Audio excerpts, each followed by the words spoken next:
पाशं सिरिपुरवन्दिनी पाशं सिरिपुरवन्दिनी पत्रं यत्र विहायसि कृविपुले स्थातुं क्षणं नाक्षमं तत्रास्ते गुणरत्नरोहणगिरि यो देवदेवो महान् चित्रं नात्र करोति कस्य मनसा दृष्टापुरे सिरिपुरे सश्रीपाशुजिनेश्वरो विजयते दिग्वाससां शासनम् पत्रटिके न जहाँ अधर में गुण रत्नों का गिरिवर हो कितना विस्मय किसे नहीं हो चलो देख लो सिरपुर को देवों के भी देव पाशुजिन अंतरिक्ष में शांत रहे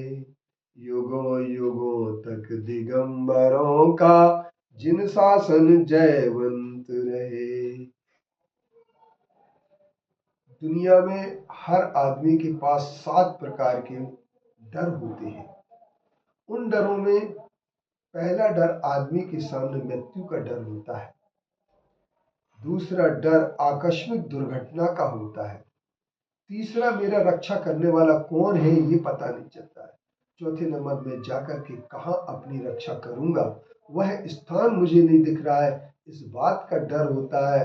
पांचवा डर इस लोक का होता है, छठवां डर परलोक का होता है और सातवां डर आदमी के अंदर से जो होता है वो इस बात का होता है कि कहीं हमारे लिए कोई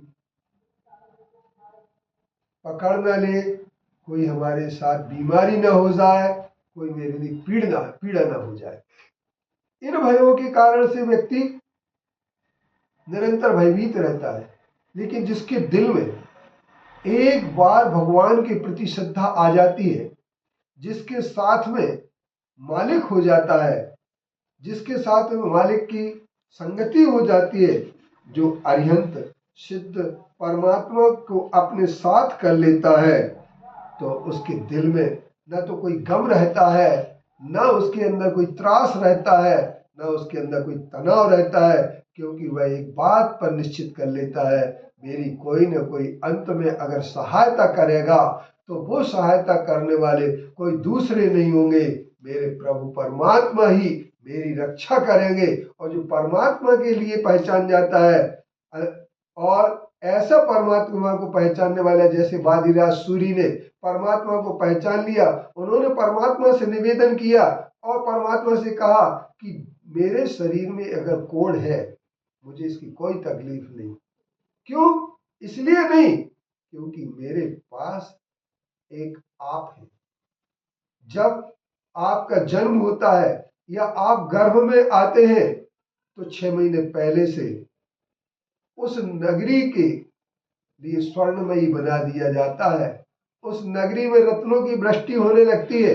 जब वह नगरी पूरी स्वर्णमयी हो जाती है, जिस नगर में आपका गर्भ आ जाता है, और जब आप मेरे हृदय में विराजमान हो गए हैं, मेरे हृदय में आ गए हैं, तो हे भगवान यह काया जो कोढ़मय दिख रही है यह कंचनमय क्यों नहीं बन सकती है। और अतिशय हो गया और वादिराज सूर्य का संपूर्ण शरीर स्वर्णमयी चमकता हो गया।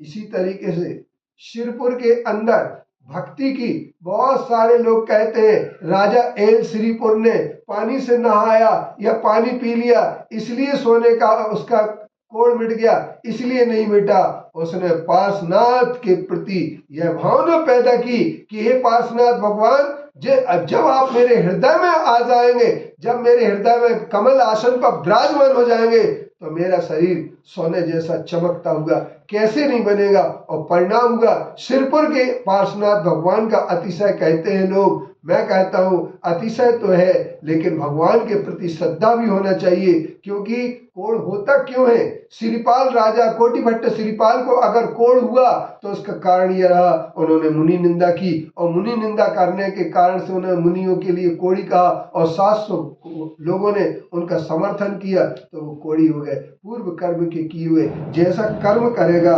जो जैसा जो करेगा वह वहाँ यहाँ वैसा ही भरेगा। दुनिया में हम आए तो जीना ही पड़ेगा, जीवन है अगर जहर तो पीना ही पड़ेगा। कोड़ निकले या कुछ भी हो, हम लोगों को जीना तो पड़ेगा। लेकिन भगवान की भक्ति करने पर सिरपुर के कुएं का अतिशय ही इतना बड़ा है कि जो सिरपुर के कुएं का पानी पी लेता है या श्रीपुर के कुएं से नहा लेता है, उसकी न जाने कितनी सारी बीमारियां दूर हो जाती हैं। ऐसे सिरपुर में लोग हर पूर्णिमा को जो आने वाले लोग होते हैं वो बहुत सारे अपने भगवान के लिए पूर्ण रूपेण हृदय में विराजमान कर लेते हैं और सिरपुर का अंतरिक्ष पार्श्वनाथ का अतिशय बारंबार जागृत होता रहता है।